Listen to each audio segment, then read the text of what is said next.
Hello guys, मैं हूं अभिषेक और आज जो कहानी मैं आपको बताने जा रहा हूं ये किसी मूवी का सीन नहीं है। ये इंडियन आर्मी का एक रियल ऑपरेशन की कहानी है। एक ऐसा ऑपरेशन जहां सब कुछ प्लान के हिसाब से नहीं चला, लेकिन एक ऑफिसर की लीडरशिप ने पूरे मिशन का रिजल्ट बदल दिया। ये कहानी है major Mohit Sharma, para special force की। कौन है मेजर मोहित शर्मा? आइए देखते हैं इस वीडियो में और जानते हैं पूरी सच। डेट थी 21 मार्च 2009। लोकेशन था Harpura forest, Kupwara district, Jammu and Kashmir. Indian army को इंटेलिजेंस से सूचना मिली थी कि कुछ फॉरेन टेररिस्ट एलओसी क्रॉस करके कुपवाड़ा के डेंस जंगल एरिया में छुपे हुए हैं। ये टेररिस्ट हैवी ऑटोमेटिक वेपन्स के साथ थे और किसी बड़े अटैक की प्लानिंग कर रहे थे। आर्मी के लिए थ्रेट अर्जेंट था, इसलिए ऑपरेशन इमीडिएटली प्लान किया गया। इस मिशन के लिए सेलेक्ट की जाती है one para special forces Indian army की इलाइट यूनिट की। इस असॉल्ट मिशन को लीड कर रहे थे मेजर मोहित शर्मा। मेजर मोहित शर्मा एक एक्सपीरियंस्ड स्पेशल फोर्सेस ऑफिसर थे, जिन्होंने पहले भी multiple counter terror operations conduct किए थे।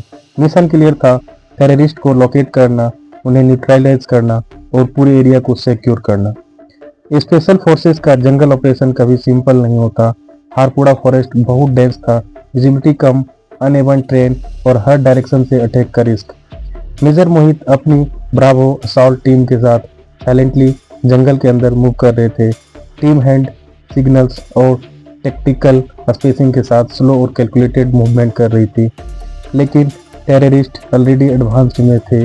अचानक टेररिस्ट ने 3 अलग अलग डायरेक्शन से हमला कर दिया।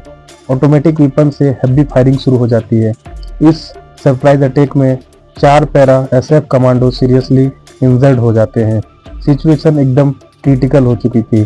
इस पॉइंट पर मिशन फेल होने का पूरा चांस था।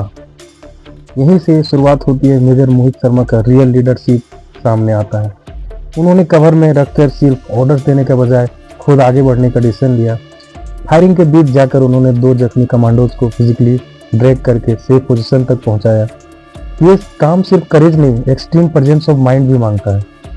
इस रेस्क्यू के दौरान मेजर मोहित शर्मा को चेस्ट में गोली लगी थी। नॉर्मली इस स्टेज पर कोई भी ऑफिसर एविकेशन चूज करता है, सेफ एरिया चूज करता है, लेकिन मेजर मोहित ने कमांड अपने हाथ से छोड़ी नहीं। जख्मी होने के बाद भी वह ऑपरेशन कंट्रोल करते रहे। मेजर मोहित ने सिचुएशन को एनालाइज किया और तुरंत काउंटर अटैक का डिसीजन लिया। उन्होंने ग्रेनेड का यूज करके 2 टेररिस्ट को वहीं न्यूट्रलाइज कर दिया। टेररिस्ट पैनिक में आ गए और अपनी पोजीशन चेंज करने लगे। इसी पल का फायदा उठाकर मेजर मोहित शर्मा ने क्लोज क्वार्टर कम्बैट में एंट्री ली।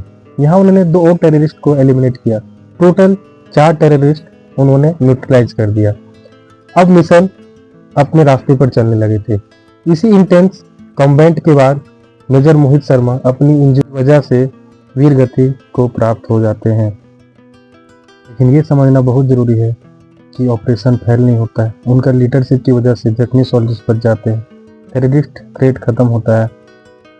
मेजर मोहित शर्मा के इस एक्सेप्शनल करेज, लीडरशिप और सक्सेसफुल ऑपरेशन के लिए गवर्नमेंट ऑफ इंडिया उन्हें अशोक चक्र से सम्मानित करती है। यह अवार्ड सिर्फ बलिदान का नहीं, successful mission under extreme condition का सिंबल है। मेजर मोहित शर्मा ने ये प्रूव कर दिया कि असली लीडर वही होता है जो खुद जख्मी होकर भी मिशन को प्रायोरिटी देता है। ये थी कहानी एक सक्सेसफुल ऑपरेशन की और एक रियल इंडियन आर्मी हीरो की। जय Hind. Salute all Indian army. जय हिंद, जय भारत।